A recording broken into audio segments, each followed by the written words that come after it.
Hi, welcome. Today we're going to make a banana bread with a Madeira wine glaze. I grew up having a lot of bananas in my house. My dad probably used to have like 3 bananas a day. He'd put them on his pancakes, and it wasn't until I went to Madeira where I realized where he was getting that from. There's banana trees everywhere. On Madeira, they grow a few varieties of banana. They have the Cavendish, a dwarf Cavendish, which is the banana you see the most in the grocery stores. It's the most popular banana by far is the Cavendish.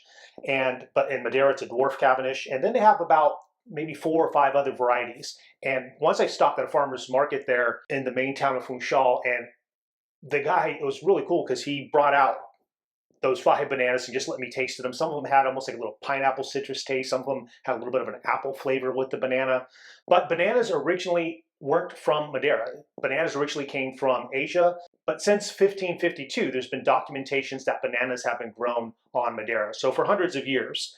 And especially along the southern facing side of the island. So from like Comte de Lobes through Ponta do Sol as far as Jardim de Mar, you'll see a lot of bananas being grown. Not only does that southern facing side of Madeira obviously get a lot of sun exposure, but it has a rich soil, and also they still get a great water supply from all the lavadage or little streams they have running throughout the island. If you want to see the bananas up close, you could go for a drive on that side of the island, or you could try skateboarding down the hills of Madeira like these nuts are doing.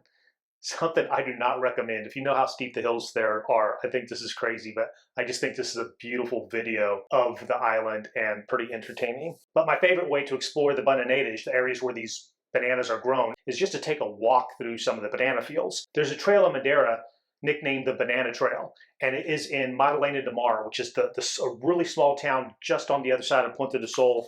And if you get a chance to visit Madeira, all their trails are labeled. So this one is RB1. The official name for the trail is Vereda de Ladera. Another great spot to check out the bananas is one of my favorite little towns. It's called Jardim de Mar. It is just the quaintest little town next to the ocean, and there's a lot of bananas growing in between the houses. It's also where one of my favorite bar restaurants is at that has a great poncha if you want to try it, called Joe's Bar. The first thing you want to do is get all your ingredients together.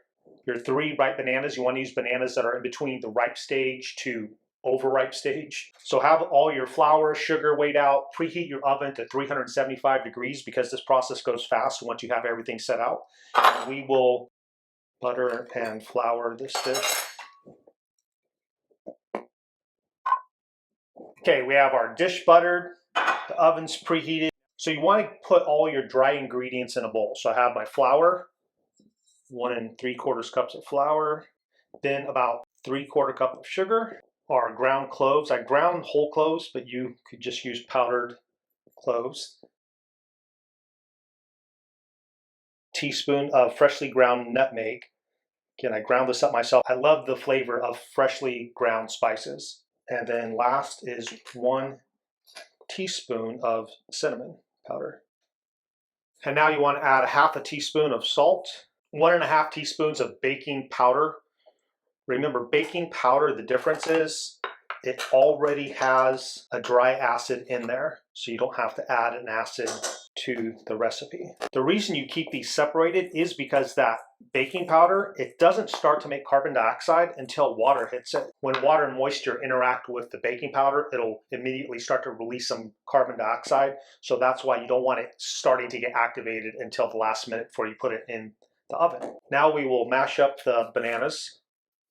To mash up the bananas, you could use a fork or like a potato masher.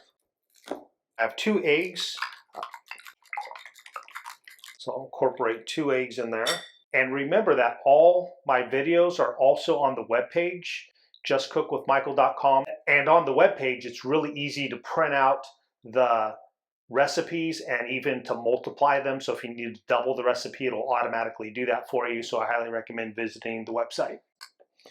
And you really want to thoroughly mash because you want that banana puree to evenly distribute throughout your bread. I use extra virgin olive oil and just kind of gives it a little complexity. I'm not a big fan of seed oils like vegetable oil. It's just so highly processed that I try to avoid it, mainly for health reasons. If you have it, you could use it. Traditionally, banana bread is often made with oil, not butter, because oils tend to add to the moisture of the finished product, where But you could do butter, but it's a little firmer, a little less moist, but the flavor obviously is incredible with butter. So if you want to use butter, just do a quarter cup of butter. And I like to use extra virgin olive oil, but if you have like a vegetable oil or canola oil, something like that at home, you can use that too. All right, now we have one bowl with our dry ingredients, one bowl with our wet ingredients. If you want to put chopped up walnuts in there, you could do that also. That's something you see quite often in banana bread. I'm just not a big fan of walnuts in my banana bread, but go ahead and add that in at this point if you like. Once we combine these, carbon dioxide is going to be released from the baking powder. So we'll combine these together. You don't want to stir it too much, just until it all combines. There's even a few specks of dry flour, but only a few, so that's okay. Rather have that than over mix it. Now just get it in that 375-degree oven right away. Okay, the banana bread is in the oven. It should take about 50 minutes. Love these digital thermometers. Your banana bread will be done when it gets to about 190 to 195 degrees Fahrenheit. You could pull it. So check the temperature. If it's at 190, you could pull it. Okay, now we're going to start the glaze, the Madeira wine glaze. Now I will put in 1/4 cup of sugar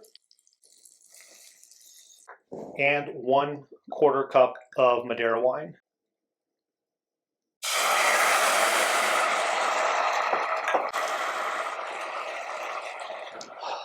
It smells so good. Madeira wine has such a nutty flavor to it. It gets that because originally, the Madeira wine was put in barrels and it was shipped around the world. And what they found out was when some of the barrels came back to Madeira, if they weren't sold, they discovered after going down the coast of Africa and coming back with all that heat and bouncing around the ocean, they actually realized after the trip it tasted better. So it has a nutty, almost oxidized flavor.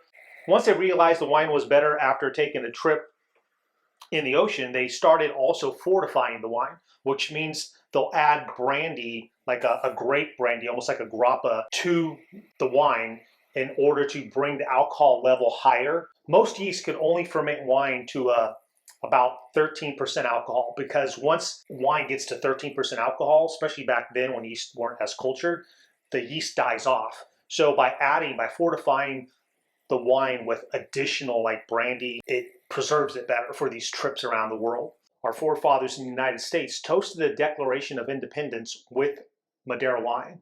And the reason for that was because Madeira and England have always had really good relationships. They have the oldest treaty in the world. There was a princess from Madeira that married a king in England, and so there was no taxes on Madeira for a number of years. So the colonists, they would receive it from Madeira, and there would be no tax on it, so it was a very popular drink.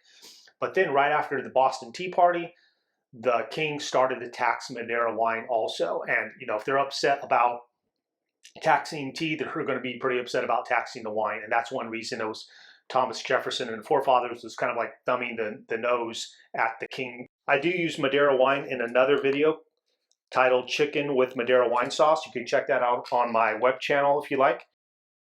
Okay, after 45 minutes, you can see it's at 195 degrees Fahrenheit.